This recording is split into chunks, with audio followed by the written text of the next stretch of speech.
Hola a todos, bienvenidos a Invernomics. Mi nombre es Sergio. Como sabéis, me gusta mirar los mercados internacionales, sobre todo Estados Unidos. Y obviamente el tema de moda ahora en Estados Unidos es el superboom que está habiendo en el sector residencial inmobiliario en Estados Unidos. Va a haber un crash, como mucha gente predice. Sí que es cierto que puede que haya una ralentización de los precios, que se mantengan estables, que baje el ritmo de subida. Eso me parece lo más normal.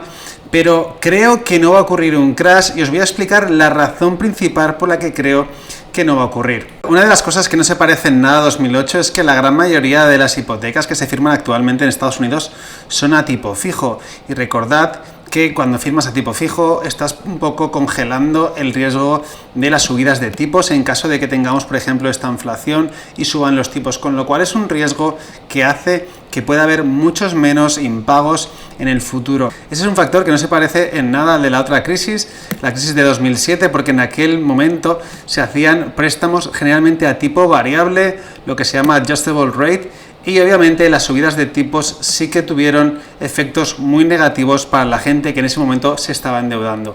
En segundo lugar, aunque es cierto que en Estados Unidos requieren poca entrada para acceder a una vivienda, lo cierto es que no se da aquello que se daba de los ninja loans, que básicamente significaba que la gente sin ningún tipo de trabajo, sin ningún tipo de ingreso, era capaz de conseguir una hipoteca, más o menos como lo que ocurría aquí en España. Entonces, en este momento no es tan fácil conseguir una hipoteca en Estados Unidos, hay que tener cierto nivel de ingresos, de lo contrario no te financian, con lo cual aquellos interesados en pedir una hipoteca son realmente mucho más sólidos, con lo cual también reduce el riesgo de que veamos un tipo de catástrofe como el que vimos en 2007. Pero sobre todo, en tercer lugar, y creo que es la razón más importante por la que veo muy improbable que haya un crash o una bajada bestial de los precios en Estados Unidos, es que realmente hay un problema claro de oferta. En Estados Unidos, en algunas localidades donde más suben los precios, la razón principal es que no hay casas a la venta, y cuando no hay oferta, cuando tenemos problemas de oferta, cuando no hay construcción suficiente para la gente que demanda vivienda, ahí es cuando tenemos un problema con los precios. Es difícil que baje cuando hay una gran demanda en ciertas ciudades y no se construye lo suficiente. Esta es la razón por la que es muy complicado que haya un crash. La demanda es muy fuerte, las condiciones son favorables y es muy complicado que en muchas de estas ciudades veamos un crash, unas bajadas del 20 o del 30% como algunos predicen.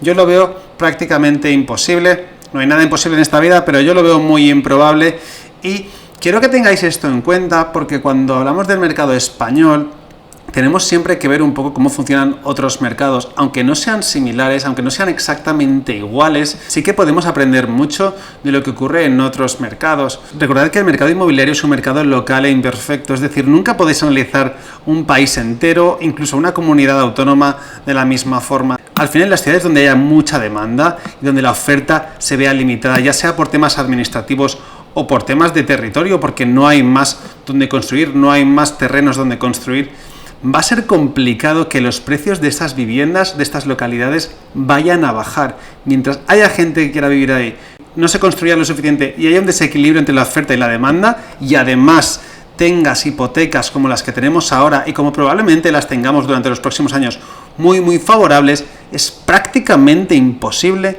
que bajen los precios. Es muy complicado, y si lo de Estados Unidos no es una burbuja, lo de aquí, cuando hay gente que dice que hay una burbuja, para nada creo yo que eso sea una burbuja. Igual me equivoco y el año que viene hay un crash, pero vamos, a mí el sentido común y el análisis económico me dice que desde luego no existe burbuja y que en Estados Unidos hay un boom muy fuerte, un poco similar a una burbuja, pero que es complicado que pinche por las razones que acabo de explicar y sobre todo por la última.